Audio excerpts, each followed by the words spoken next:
लोकसभा चुनाव के नतीजे साफ हो चुके हैं। अब सवाल सरकार बनने का है। बीजेपी अपने बलबूते बहुमत हासिल नहीं कर पाई है, लेकिन उसकी एनडीए ने 292 सीटें जीत ली है, यानी बहुमत से 20 सीटें ज्यादा। लेकिन दिलचस्प बात यह है, दूसरी तरफ 234 सीटों वाला इंडिया अलायंस भी सरकार बनाने की जुगत में लग गया है। अब जानते हैं इंडिया अलायंस कैसे सरकार बनाने की कोशिश कर रहा है। और लोगों के मन में बड़ा सवाल ये भी है, अगर इंडिया अलायंस जैसे तैसे करके सरकार बनाने की जुगत बैठा भी लेता है तो क्या अगले पीएम राहुल गांधी होंगे?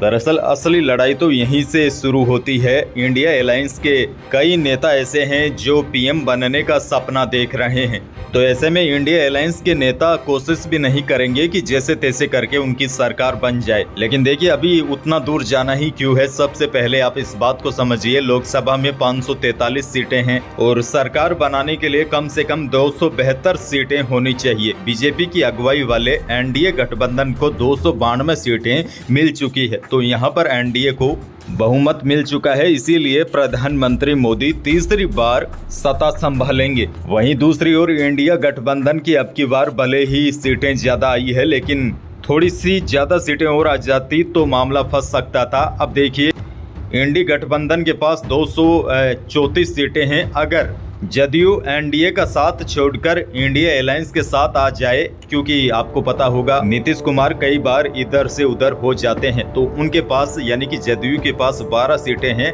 अगर वह इधर आ भी जाए तो भी यह आंकड़ा बढ़कर, इंडिया अलायंस का आंकड़ा बढ़कर 246 हो जाएगा, यानी कि फिर भी बात नहीं बनेगी। अगर जदयू गठबंधन के साथ आ जाए तो भी पूरा जो गठबंधन है वह बहुमत के आंकड़े से 28 सीटें पीछे रह जाएगा। वहीं देखिए, टीडीपी को भी 16 सीटें मिली है। अगर टीडीपी इंडिया अलायंस के साथ आती है तो भी ये आंकड़ा बढ़कर 250 पहुंच जाएगा। इससे भी बात नहीं बनेगी, यानी कि बहुमत के आंकड़े से 22 सीटें कम पड़ जाएगी। और अगर मान लीजिए टीडीपी और जदयू को मिलाकर कुल 28 सीटें होगी, यह दोनों इंडिया अलायंस के साथ जुड़ती है तो आंकड़ा 262 पर पहुंचेगा। इसके बाद भी इंडिया अलायंस 10 सीटों से बहुमत से पीछे रह जाएगा। अच्छा देखिए, तीसरा सिनेरियो यह भी है, अगर टीडीपी की 16, जदयू की 12 और राजपा जो रामविलास की पार्टी है उनके पास भी 5 सीटें हैं, तो यह तीनों मिलकर अगर इंडिया गठबंधन में शामिल हो जाए तो भी